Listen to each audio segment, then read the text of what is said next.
부여잡고 차창에 기대어 밤새 내리는 창밖을 보며 아쉬움에 자꾸만 뒤돌아보는데 기적 소리 우는 소리 나를 울리네 이제 가면 못 볼 사람 보고픈 사람 아쉬우면 안 됩니까 말을 해줘요 이팔 청춘 건강열차 달려갑니다. 감사합니다. 10년 젊어지는 이야기 28 청춘. 오늘은 류지강 팀장 대신 노지훈 팀장이 자리를 해주셨습니다. 반갑습니다. 반갑습니다. 예. 반갑습니다. 자, 고혈압, 고지혈증, 비만 등등 다양한 만성 질환 중에서 국민 6명 중 1명이 가지고 있다는 질환이 있습니다. 어떤 질환인지 한번 맞춰보시겠어요? 네. 3번 어머니. 암 아닌가요? 암? 아쉽지만 땡입니다. 정답. 네. 관절염 아닌가요? 관절염. 땡. 이것도 땡이에요? 힌트를 하나 드리자면 이 질병은 자체로도 무섭지만 합병증이 더 무섭다고 하는 병입니다. 자, 아시는 분? 네. 18번 어머니. 네, 제 주변에 당뇨 합병증 때문에 고생하는 사람이 많거든요. 정답은 당뇨 아닌가요? 띵동댕동.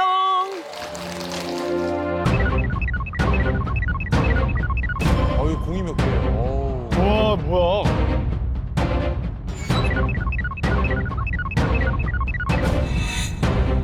아이고야. 와, 계속 늘어나네요. 와.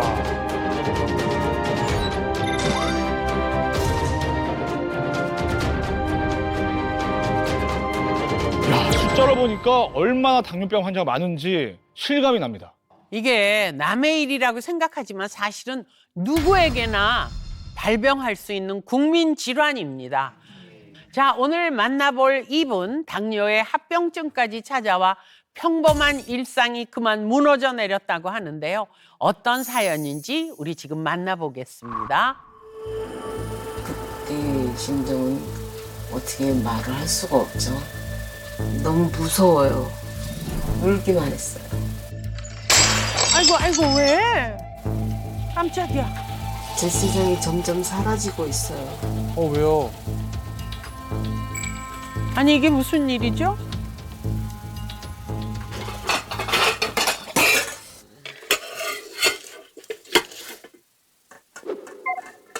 아이고. 아이고. 아유 계속 부딪히시고 뭐.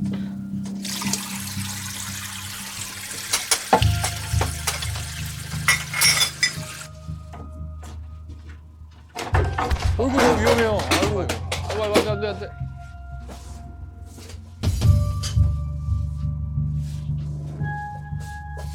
제가 진료차에서 이제 안과를 같이 방문을 했더니 한쪽 눈이 실명이 됐다고 얘기를 하시더라고요. 세상에. 그러니까 왼쪽 눈을 한번 가려보라고 하더라고요.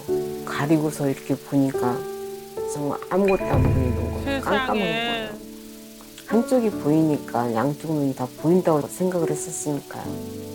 그때 심정은 어떻게 말을 할 수가 없죠. 이거는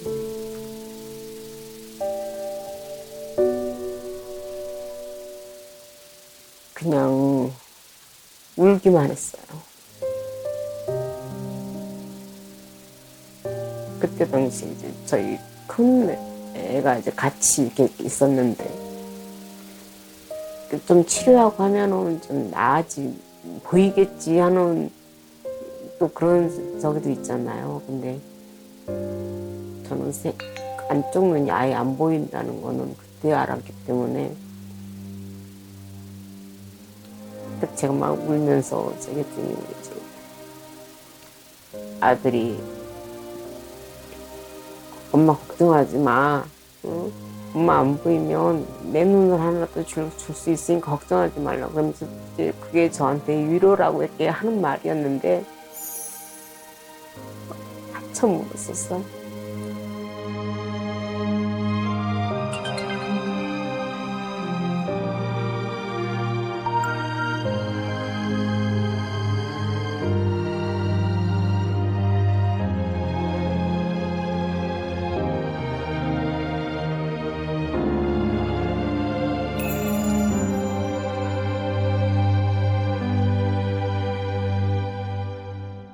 근데 그때 당시에는 제가 당뇨가 있는 거를 몰랐어요. 저런. 근데 이제 가끔 병원에 이렇게 1년에 한 번씩 건강검진하고 하면은 안 좋다고 약을 먹는 게 좋겠다고 했었는데 그때는 제가 이제 나이가 40대 초반이었고 40대 중반이다 보니까 당뇨에 대한 심각성을 몰랐어요. 그러다 보니까 약을 안 먹고 합병증까지 이렇게 온 상황이 된 거죠. 그때 만약에 관리를 더 잘했더라면 하는 후회입니다. 후회를 많이 합니다. 아이고 조심하셔야지. 한 걸음 한 걸음. 왼쪽 눈만 보이다 보니까 높낮이도 조절을 잘 못해서 발에 헛되는 경우도 있고 좀 많이 비틀거릴 때도 있고 많이 못 볼 때가 많아요.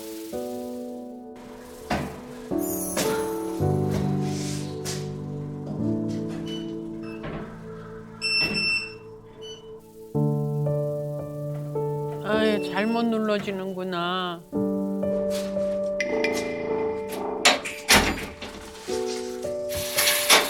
콩이 밥 줘야지. 콩이 배고프겠다. 콩이 이리 와. 아이고 강아지가 있네요. 좀 기다려. 가만히 있어. 아이고.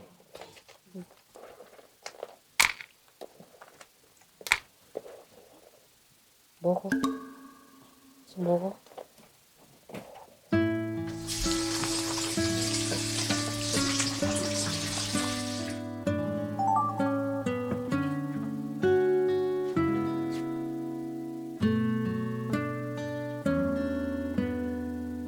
휴대전화를 많이 보고 계시네요. 우리 식구 얼굴들 많이 오래오래 많이 볼 수 있으면 좋겠다. 영영 못 보게 될까 봐 지금이라도 더 많이 보려고 하루에 12번도 더 보는 것 같아요. 이 사람들은 못 보면 어떻게 하나. 우리 막내 아들 장가도 가고 손주까지 다 보고 살았으면 좋겠는데 그때까지 내 눈이 더 안 나빠지기를 바래요.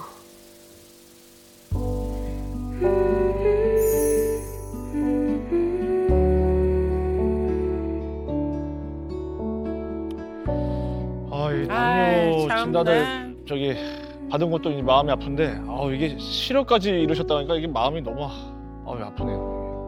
정말 당뇨 합병증이 이렇게 무섭다는 걸 다시 한번 알게 됐는데요. 아픈 몸 이끌고 어렵게 이 자리까지 나와주신 이선미 어머님 어디 계세요? 네, 반갑습니다. 오시느라고 정말 수고하셨어요. 처음 당뇨 진단을 받으셨을 때 그 혈당 치수가 어느 정도 되셨었어요? 300이 넘었다고 들었어요. 300이 와. 넘었다고요? 저는 그 당뇨라는 게 나이가 먹어야지 오는 건지 알았어요. 근데 저한테 그렇게 왔을 거라고는 상상을 못 했었죠. 근데 그러다 갑자기 어느 날 쓰러지고 이제 아이고. 그러니까 이게 또 당뇨도 당뇨지만 그로 인해서 또 오는 합병증이 진짜 더 무서운 것 같습니다. 당뇨 합병증은 머리부터 발끝까지 찾아올 수 있는데요. 뇌졸중, 관상동맥 질환, 신장까지 망가져 투석까지 이어질 수 있는 당뇨병성 신증, 그리고 피부 괴사가 일어나는 당뇨발이 있고요. 이선미 어머니가 겪고 계신 합병증은 시력이 저하되고 실명까지 이르게 되는 당뇨병성 망막병증으로 유병 기간이 6년 이상, 10년 이하인 환자가 10명 중에 2명, 15년 이상인 환자가 3명 중 2명이 앓고 있는 질환입니다. 점점 시력을 잃고 있다는 건 정말 그 공포 중에서 어떤 부분이 가장 힘이 드셨을까요?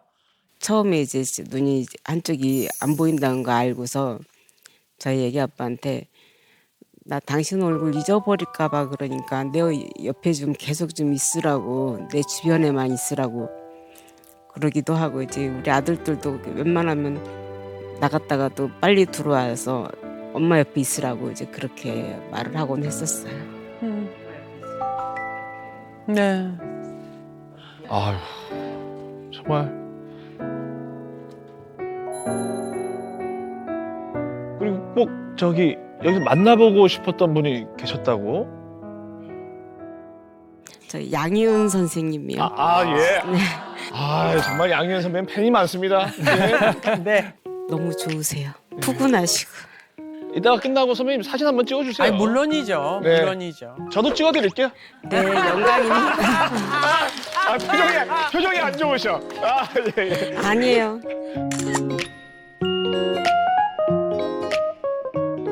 그런데 또 아까 저는 영상 보면서 좀 걱정됐던 게 과거에 혼수 상태까지 오셨었다고. 그때 당시 6년 전에 쓰러져가지고 한 2달을 중환자실에 있었거든요. 세상에. 저혈당으로 인한 쇼크 때문이었는데 거기에 합병증으로 뇌출혈까지 왔다고 하더라고요. 와. 네, 다들 당뇨병 하면요, 이 고혈당을 많이들 생각하시잖아요. 하지만 이 고혈당과 저혈당이 같이 발생할 수도 있습니다. 실제로 이 저혈당증은요, 이 당뇨병 환자의 절반 정도가 경험하는 흔한 증상인데요. 혈당을 관리하기 위한 경부혈당 강화제, 인슐린을 투여할 때 너무 과할 경우에 저혈당이 발생할 수 있고요. 또 식사량이나 운동량의 이 불균형으로 이 혈당의 변동의 폭이 워낙 커지다 보니까 이런 현상들이 나타나게 됩니다. 그러면 그 고혈당보다 저혈당이 더 위험할 수 있는 거네요. 네, 맞습니다. 이 저혈당이 무서운 이유는요, 다른 게 아니라 바로 뇌의 기능과 직결되기 때문입니다. 뇌는 실은 이 포도당에서 에너지를 얻어서 활동을 하게 되는데요. 이 뇌로 공급해야 할 포도당이 부족해서 이 저혈당이 오게 되면 이 뇌 기능이 일시적으로 멈춰버리는 거거든요. 그러면 말 그대로 치명적인 기능 저하가 나타나게 됩니다. 또 이 저혈당이 오래 지속되게 되면요, 경련이나 발작, 쇼크 등으로 이 이선미 어머님처럼 의식을 잃을 수도 있습니다. 수치가 어느 정도 되면 저혈당인가요? 네, 일반인의 경우 공복혈당 70에서 100mg 데시리터인데 공복혈당이 70mg 데시리터 이하의 경우 저혈당증으로 판단하고요. 또한 50mg 데시리터로 떨어질 경우 혼수 상태까지 이르는 매우 위험한 수준으로 판단합니다. 이 당뇨병 환자는요, 일반인보다 교통사고를 일으킬 위험이 무려 12%에서 19%나 더 높다고 밝혀졌는데요.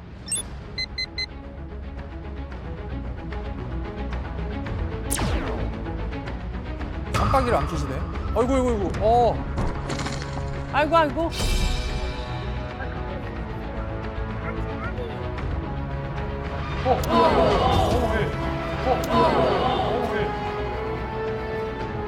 아이고, 무서워라. 안 돼, 안 돼.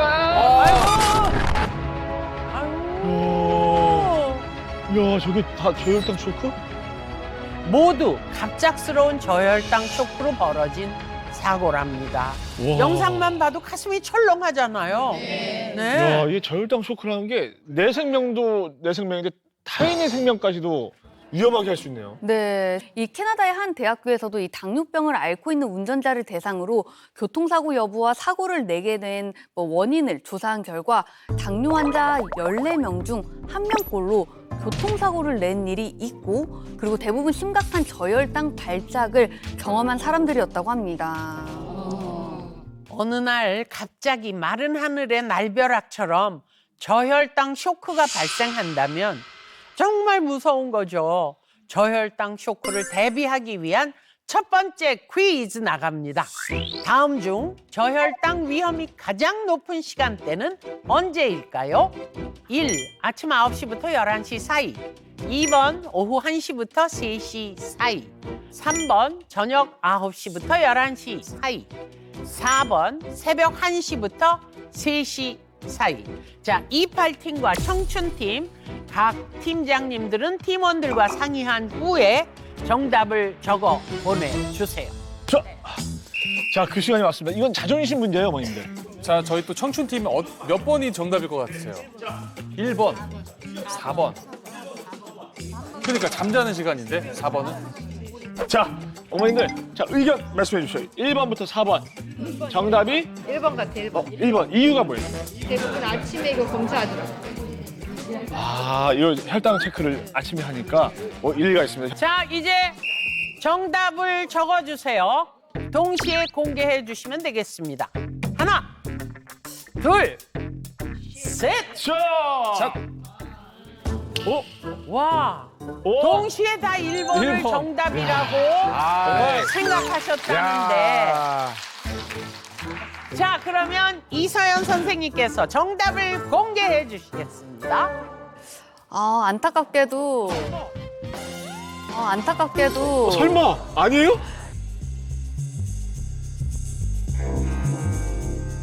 이팔팀 청춘팀 모두 땡입니다. 아하.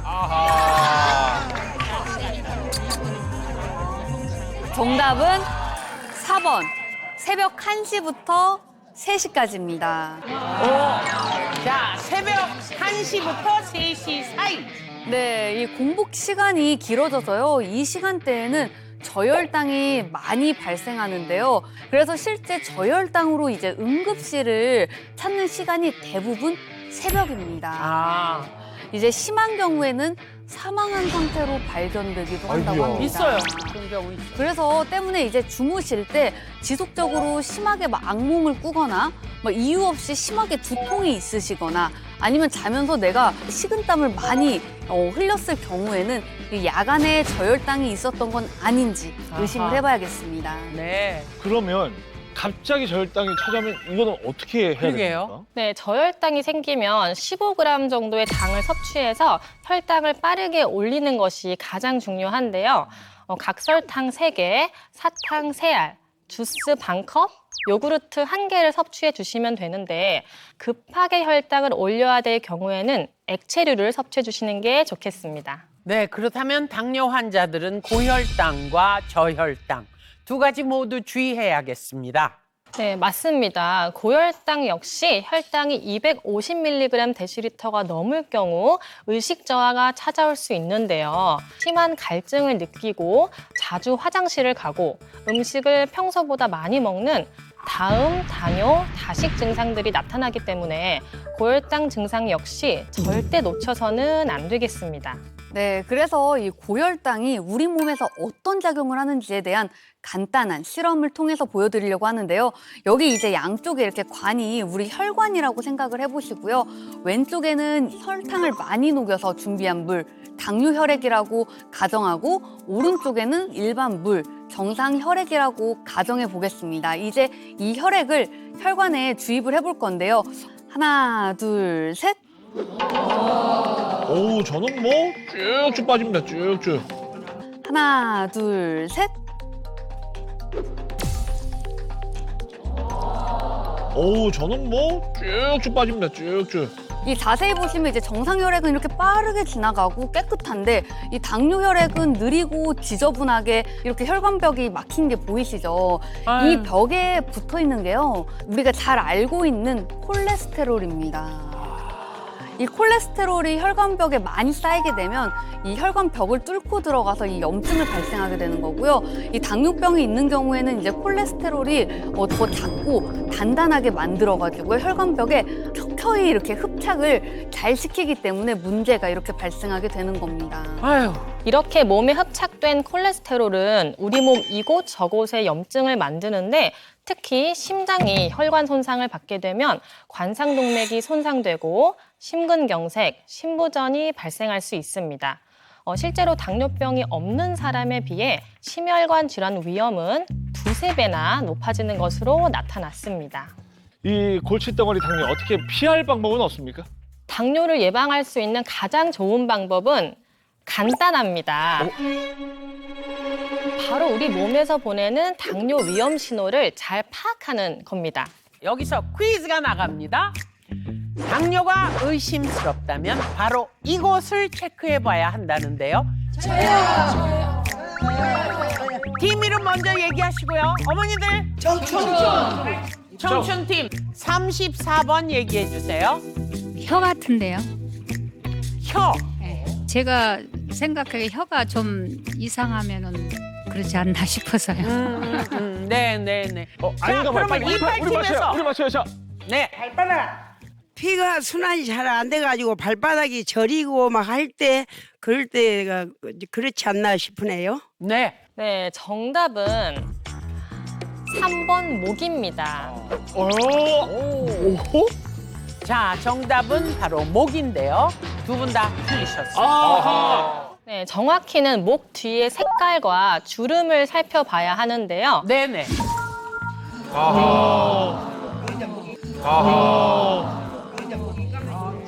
근데 주변에서 본 것 같은데. 아 이거 얼핏 보면 튼 살에 그 주름 같은 게 이렇게 잡힌 것 살이 같은데. 튼 거 같죠? 예. 이렇게 목 뒤의 피부색이 어둡게 변하는 착색 현상이 발생하고 검은 띠처럼 생긴 주름이 갑자기 생겼다면 당뇨병을 의심해봐야 하는데요. 목 뒤에 생기는 주름과 착색 현상은 혈당을 조절하는 호르몬인 인슐린에 문제가 생겼음을 나타내는 신호입니다.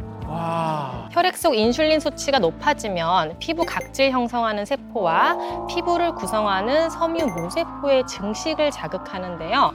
이때 각질과 진피가 과도하게 많아지면서 피부의 착색 현상과 주름이 발생하게 되는 거죠.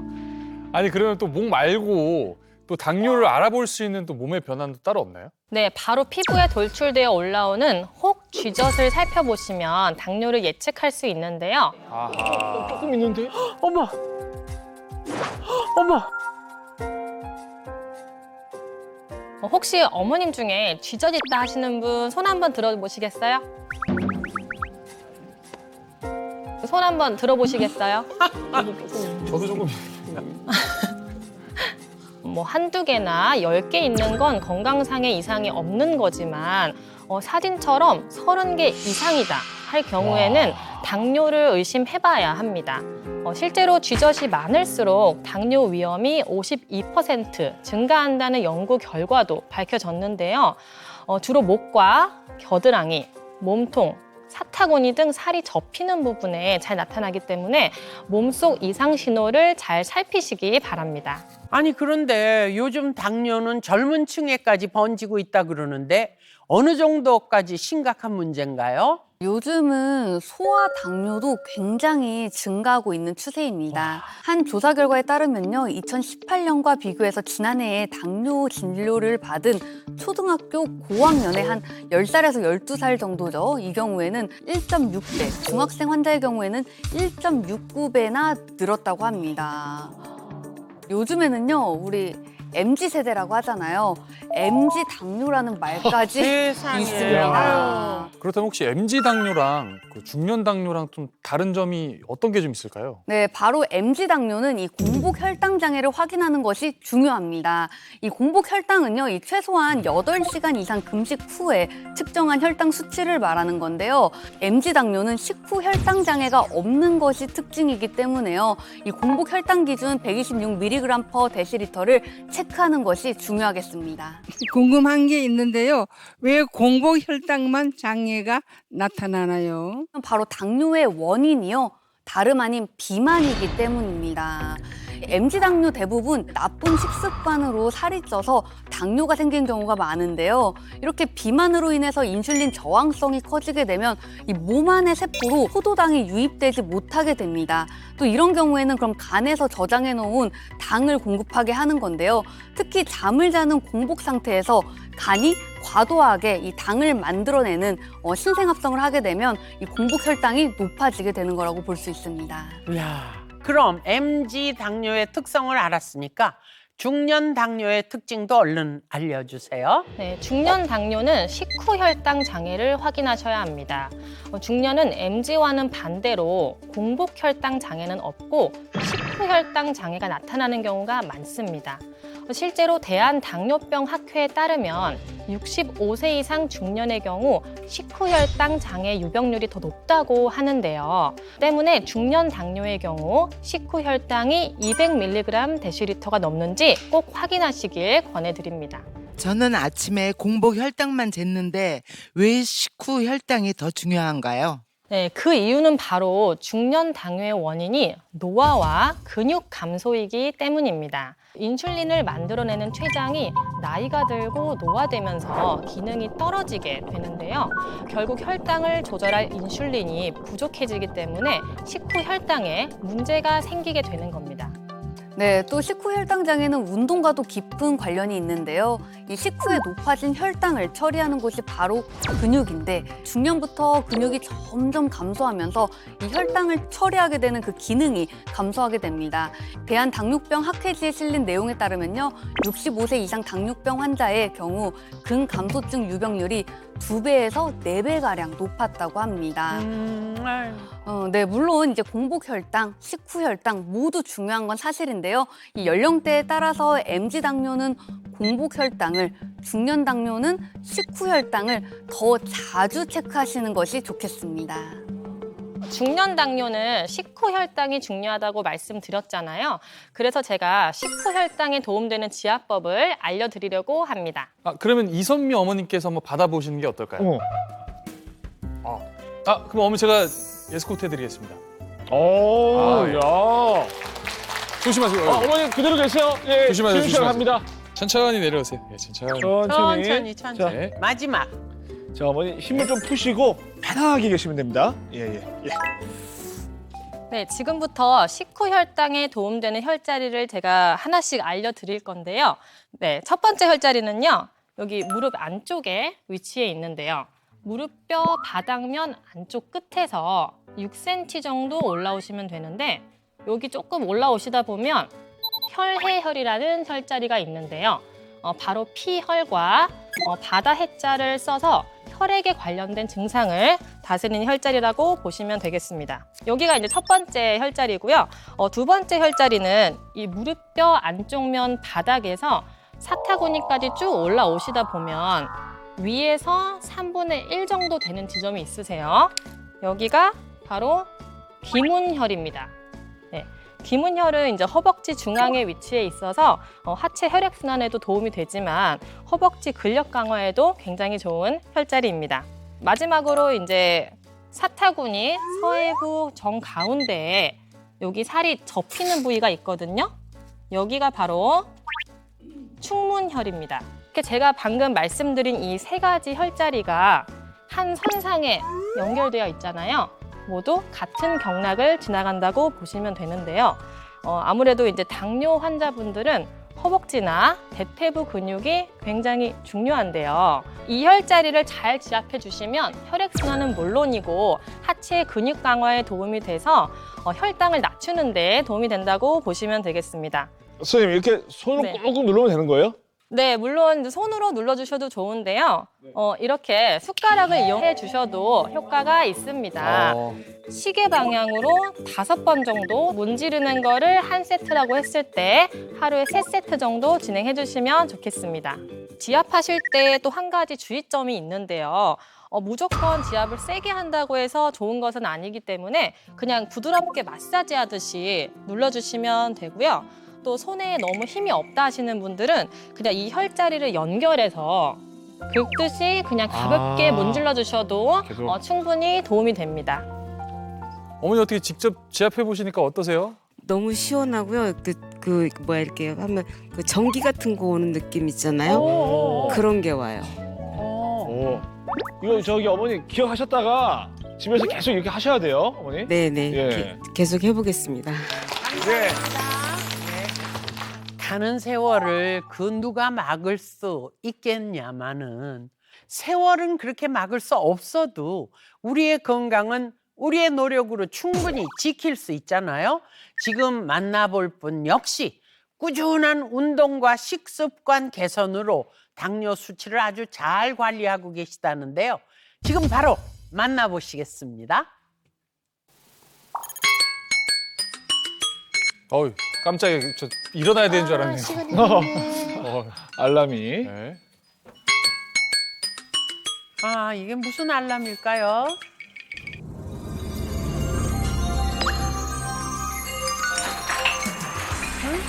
어디를 또 이렇게 오호, 어디 신나게 가십니까? 가시죠? 나는 밖에 왔다 갔다 해야 되는 사람이에요. 그렇게 살아요.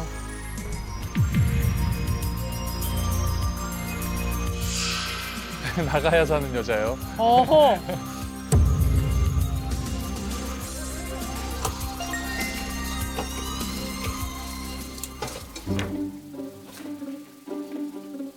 아유, 바지런하시다. 세상에.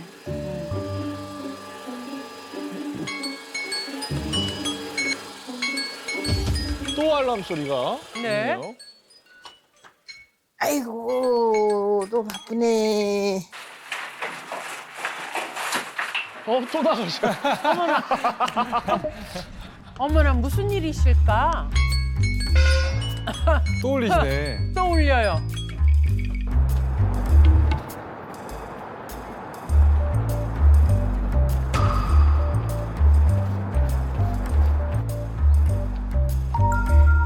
갑자기요? 갑자기 운동을? 아, 저 운동하러 가신 건가? 운동을 해야 제가 살거든요.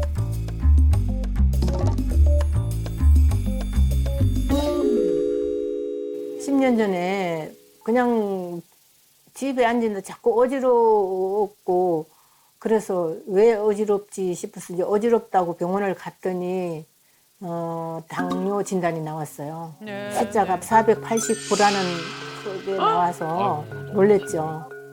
그 당 수치가 많이 나오니까 선생님이 깜짝 놀라면서 이 정도 병원에 입원해야 되는데 왜 여기 있냐 하길래 나도 모르죠 했죠. 당뇨 올 거라는 생각도 안 했어요. 주변에 없으니까 당뇨 환자가.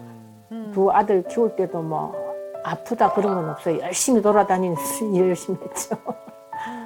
내가 참 당뇨 왔다면 하늘이 노랗게 진짜 무너지는 것 같지. 내가 웬 당이야 하고 놀랬죠. 이제 수치가 많이 올라가니까 의사 선생님께서 약을 주면서 하루에 2시간을 걸으라고 하더라고요. 그리고 나서는 계속 이제 당에 대해서 이제 운동을 해야 되니까 밖에 나가서 돌아다니니까 밖에서 다니는 여자가 됐죠. 와. 알람을 저렇게 맞춰놓으셨구나. 하늘이 무너지는 소리 듣고 나니 건강이라는 게 중요하다 싶어서 지금 관리를 잘 열심히 하고 있습니다.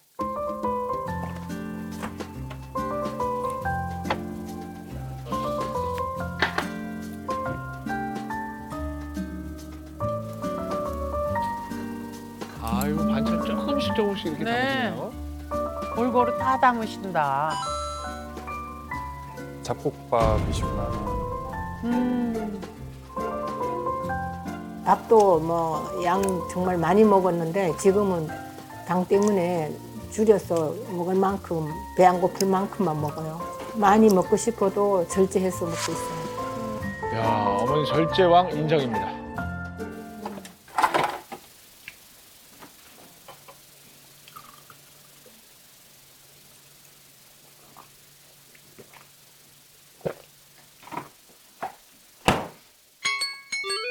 알람이. 또 알람이야. 운동 알람. 식사 후 걷기 알람. 밖으로 나가세요. 후다다다. 걸으러 나가십니다. 이야, 대단하시다. 야, 정말 부지런하시다. 또 알람. 이건 뭐야? 간식 알람. 간식 시간.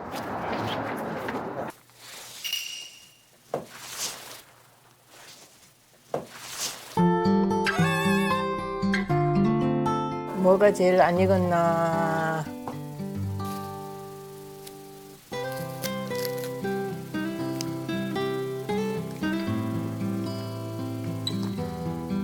그때는 혼자 있을 때도 스트레스 받고 생각만 하면 눈물도 나고 막 사실 그랬는데 지금은 뭐 자신 있게 편안하게 행복하고 막 뛰어다니고 잘 살고 있습니다. 지금 내가 열심히 하고 있으니까 그때처럼 장만 오르지 않고 절제만 잘 됐으면 좋겠어요. 아유, 활동량이 뭐 보통이 아니지. 또 알람이다. 자, 이번엔 저녁 식사 알람. 아, 네. 그렇군요. 야, 저는 놀랐습니다. 40대인 저보다 활동량이 더 많고 나가고 또 나가고 나가고 또 나가고. 야, 정말 대단하십니다. 예. 와. 아니, 오늘도 스튜디오까지 걸어서 오신 건 아닌지. 네. 강수자 어머님 어디 계십니까? 와. 네. 아, 저는 좀 아쉽습니다. 왜요? 저 잠바를 입고 나오셔야 되는데. 저 롱잠바. 하루하루가 아주 활기차 보이시고 실제로도 하루하루가 즐거우실 것 같은데 어떤 게 제일 행복하세요? 내가 두 발로 걸어 다니고 뛰어 다닐 수 있다는 게 가장 행복해요. 네, 아니 근데 또 어머니 또 지금은 또 건강하시지만 당뇨가 있으실 때도 또 있었잖아요. 그때 좀 어떠셨어요? 당뇨가 처음에 판단 받았을 때는 이제 살고 싶지 않는 생각이었어요. 아, 숫자가 적은 숫자가 아니었잖아요. 수치는 그렇게 나왔지만 당화 혈색소가 10.6 나왔어요. 아이고. 네. 그래서 한 2년 동안 매일 아침 2시간 걸었어요. 그랬더니 지금 현재 당화 혈수는 한 6.5. 예, 6.5. 거의 정상 수치 가깝지만 그렇죠. 그래도 뛰어야 돼요, 저렇게. 아, 지금 우리 어머니들이 난리가 났습니다. 맞아요. 다들 지금 강수자 어머니께 궁금한 게 많으신 것 같아요. 질문 있으시면 질문하셔도 됩니다. 자, 손 들어 보십시오. 예. 네. 네, 28번 어머니. 하루에 얼마나 운동하시는 거예요? 하루에 1시간 이상 운동을 하는데 저는 텔레비 봐도 써서 운동하면서 보지 앉아서 안 봅니다. 네, 그런데 저는 식후보다 공복 운동이 좋다고 들었는데 아닌가요? 네, 이렇게 규칙적인 운동은요, 이 혈당 조절 기능을 향상시키고 심혈관 질환 위험을 감소시키고요, 이 체중 감소에도 도움을 주기 때문에 이 모든 당뇨 환자분들에게 필수적이다라고 말할 수 있겠는데요. 이 당뇨 환자의 경우 식전보다 식후에 운동하는 게 좋습니다. 네, 그 이유는요, 이 공복 시간이 길어진 상태에서 운동을 하게 되면요, 앞서 말씀드린 저혈당 위험이 커지기 때문인데요. 네, 저혈당이 발생하면 어지럼증이라든지 심할 경우 혼수 상태까지 이어질 수 있기 때문에 꼭 주의를 하셔야겠습니다. 또 이 혈당은요, 이 식후 2시간째 가장 높아지거든요. 그렇기 때문에 이때 운동을 하는 게 가장 좋을 것 같습니다. 사실 당뇨는 먹는 게 되게 중요하다고 하는데 찌아는 초록 바나나를 드시더라고요. 네, 초록색 바나나 다들 좀 낯설어 하실 것 같은데요. 결과부터 말씀드리면 혈당 조절을 위해서는 노란 바나나보다 초록 바나나가 더 좋습니다. 와. 초록 바나나는 노란 바나나보다 저항성 전분이 약 20배나 많기 때문에 소화 속도를 늦추고 포만감이 오래 유지되도록 돕습니다. 또한 초록 바나나는 혈당 지수가 노란 바나나, 파인애플, 키위보다도 낮아서 당뇨 환자의 영양 간식으로도 좋다고 알려져 있습니다. 궁금한 거 있는데요. 냉장고에서 뭔가 꺼내서 드시던데 그게 뭔가요? 그 흑염소 진액인데요. 네, 누워만 있을 때 누가 흑염소가 좋다고 해서 먹기 시작했는데 그 뒤에 꾸준히 먹고 있었어요. 네, 흑염소는요, 우리 사고 삼저 식품이라고 하죠. 고단백, 고칼슘, 고철분, 고비타민 등 영양이 풍부하고요. 저지방, 저콜레스테롤, 저칼로리의 식품으로 소고기와 비교했을 때 단백질의 함량이 같지만 100g당 지방 함량이 소고기는 6.7%, 흑염소는 1.1%로 와. 무려 6분의 1이나 낮은 정도로 저지방의 고단백 식품입니다. 네, 또한 따뜻한 성질을 가져 옛날부터 큰 사랑을 받은 식재료이기도 한데요. 동의보감에는 흑염소를 고양이라고 해서 피로와 허약을 보호하며 몸속의 기운을 끌어올려주고 마음을 편히 다스린다고 기록되어 있고요. 조선시대 장수를 누린 숙종의 보양식으로도 널리 알려져 있습니다. 또한 중국의 약학서 본초 강목에는 원양을 보호하고 허약을 낫게 하며 위장의 원활한 작용을 돕고 마음을 평안케 한다고 기록되어 있습니다. 흑염소가 당뇨에도 도움이 될까요? 네, 흑염소에는요, 근육의 단백질을 구성하는 칼슘, 아연, 마그네슘, 비타민 E 등 이 다양한 영양소가 함유되어 있고 그중에서 흑염소의 핵심 성분이라고 할 수 있는 불포화 지방산의 일종인 아라키돈산의 성분이 함유되어 있는데요. 이 성분이 당뇨에 도움이 될 수 있습니다. 미국의 임상영양학 저널을 통해서도요, 이 당뇨에 도움이 된다는 사실이 밝혀졌는데요. 당뇨병이 없는 중년 2,189명을 19년간 추적 관찰한 결과 이 불포화 지방산을 꾸준히 섭취했을 경우 당뇨병의 발병 위험을 낮춰졌고요. 특히 이 아라키돈산 농도가 높은 군에서 이 당뇨병의 발병률이 낮았다는 연구 결과가 발표됐습니다. 다른 연구에서도 당뇨에 도움이 된다는 것을 확인할 수 있었는데요. 아라키돈산을 당뇨쥐에게 투여했더니 인슐린 민감도가 개선되어서 혈당 수치를 낮춰준다는 연구 결과도 발표됐습니다. 네, 또한 이 흑염소에는요, 이 불포화 지방산의 일종인 올레산과 리놀렌산이 풍부한데요. 이 성분은 좋은 콜레스테롤 수치는 높이고요, 나쁜 콜레스테롤 수치를 낮춰서 혈액을 맑고 깨끗하게 해줍니다. 따라서 혈관이 튼튼해지면서 고혈당, 고혈압, 고지혈증 등 이 심혈관 질환에도 도움이 된다고 합니다. 이 성분이 흑염소에만 있는 건가요? 다른 고기에는 없는 건지 궁금해요. 네, 다른 육류에도 아라키돈산이 함유되어 있지만요. 이 아라키돈산의 함량은 조금은 차이가 있습니다. 이 100g을 기준으로 했을 때요. 소고기는 0.7%, 돼지고기에는 1.3%가 들어있습니다. 흑염소에는요, 3.1%가 들어있다고 합니다.